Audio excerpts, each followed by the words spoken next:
pour vous partager sur le thème « La puissance de la parole ». Dans l'Épître aux Hébreux, chapitre 4, verset 12, il est écrit « En effet, la parole de Dieu est vivante et efficace, plus tranchante que toute épée à deux tranchants, pénétrante jusqu'à séparer âme et esprit, jointure et moelle, elle juge les sentiments et les pensées du cœur. » C'est un rappel puissant de la force et de la profondeur de la parole divine. Elle a le pouvoir non seulement de guider, de diriger et d'inspirer, mais aussi de pénétrer les recoins les plus intimes de notre être, discernant nos pensées et nos intentions.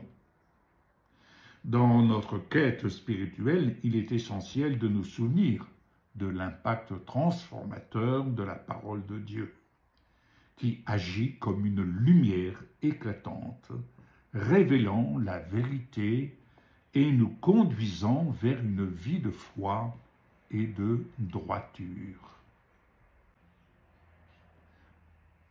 Dans l'évangile de Jean, chapitre 6, verset 63, voici ce que nous dit Jésus. C'est l'Esprit qui fait vivre. L'homme n'arrive à rien. Les paroles que je vous dis sont esprit et vie. La parole de Dieu nous rappelle constamment que ce n'est ni par notre force, ni par notre intelligence que nous atteignons les vérités spirituelles. Comme il est écrit dans Zacharie 4,6, je cite, « Ce n'est ni par la puissance ni par la force, mais par mon esprit, dit l'Éternel des armées. » La foi en Dieu nous pousse à nous appuyer non sur nos propres capacités, mais sur la directive et la puissance de l'Esprit Saint. Ainsi, nous apprenons à remettre nos luttes et nos fardeaux entre les mains de celui qui peut tout et à avancer avec confiance, sachant que ce n'est pas par nos propres moyens que nous réussirons, mais par la grâce et la force divine. Dans le livre d'Ésaïe, chapitre 55, verset 11, voici ce que nous lisons.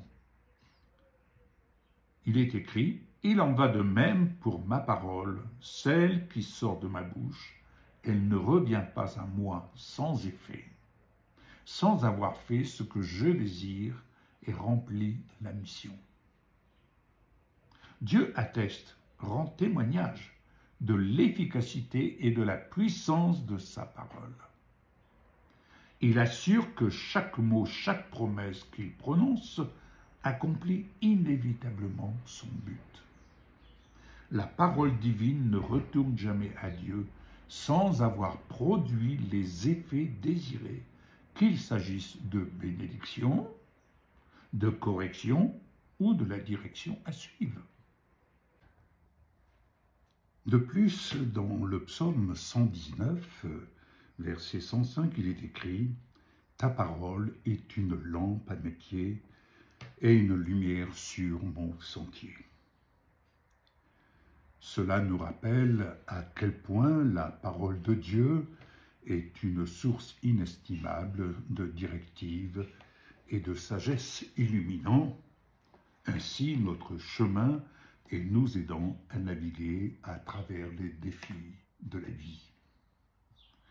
En nous appuyant sur cette lumière divine, nous trouvons la clarté et la directive nécessaire pour vivre une vie alignée avec les principes de foi et de justice. La parole de Dieu est également une source de réconfort et de paix, comme le souligne dans le psaume 119, verset 165, je cite, « Il y a une grande paix pour ceux qui aiment ta loi, et rien ne peut les faire tomber. » En nous plongeant dans les Écritures, nous découvrons la paix profonde et durable qui découle de notre amour et de notre obéissance à la parole divine. Cette paix nous soutient et nous fortifie, même au milieu des tempêtes les plus violentes de la vie.